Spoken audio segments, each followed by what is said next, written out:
Poland is a growing gem within Europe and a great place to travel to with stunning mountains and charming towns.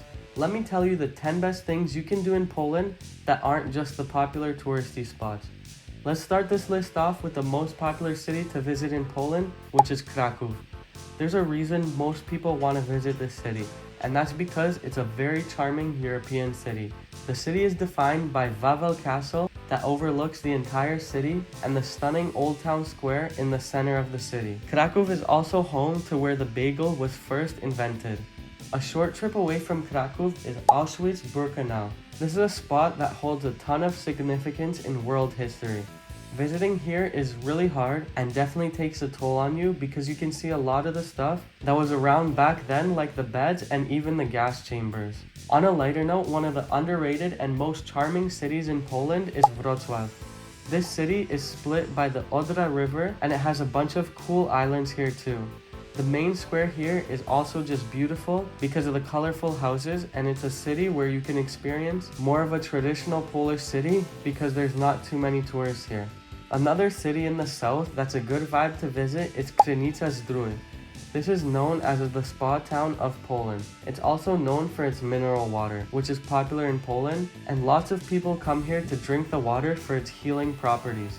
The town itself is also a really nice southern Polish town, and it has some really good restaurants here too. This place doesn't sound as bad as the name suggests, and that's Hel. It's a seaside city in northern Poland that's right at the end of the Hel Peninsula. There's some really nice sandy beaches here, and although the water is colder than the water you'd get in southern European countries, it's still a great beach destination in the summer in Poland. The Wieliczka salt mine is a massive salt mine that dates all the way back to the 13th century. Inside the mine, they show the history of mining dating back to the 13th century. The mine goes down 327 meters, which is 1,073 feet, and there's so many different parts of the mine that you can see. Staying in the south is Zakopane. The amazing mountain town is the perfect place to stay to view the nearby mountains, and it's a great town to stay in if you plan on doing some hikes. The main street in the town is Krupówki, which is where you'll find lots of vendors selling oscypki, which is a southern Polish food that's smoked cheese, and there's lots of good restaurants here too. Right beside Zakopane is Tatra National Park. This is the park that has the best mountain ranges in Poland, and there's no shortage of amazing hikes in the park to see those mountains. The main one being Morskie Oko, which is a beautiful lake view in front of some mountains.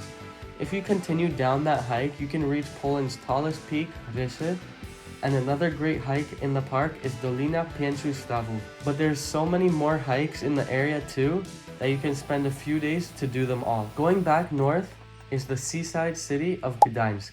Often compared to Amsterdam and Copenhagen because of the houses, but there's so many differences in the culture. This is Poland's best fishing city, and it has some great seafood. The charm of the city is great too, and you can definitely just spend some time getting lost and wandering the beautiful streets of Gdańsk. Lastly, we have the charming little town of Toruń. It's a city that's proud to be the home of the world-famous astronomer Nicholas Copernicus. The old town is really beautiful on its own, and it's a spot that's definitely worth walking around. It's also home of the famous Polish gingerbread cookies. For a nice bonus spot, check out Białowieża Forest. It's actually the biggest remaining section of a forest that once covered most of Europe. It's home to Poland's national animal, the bison, and there's a variety of different species of birds. Please like and subscribe because it really helps me out, and I'll see you again in the next one.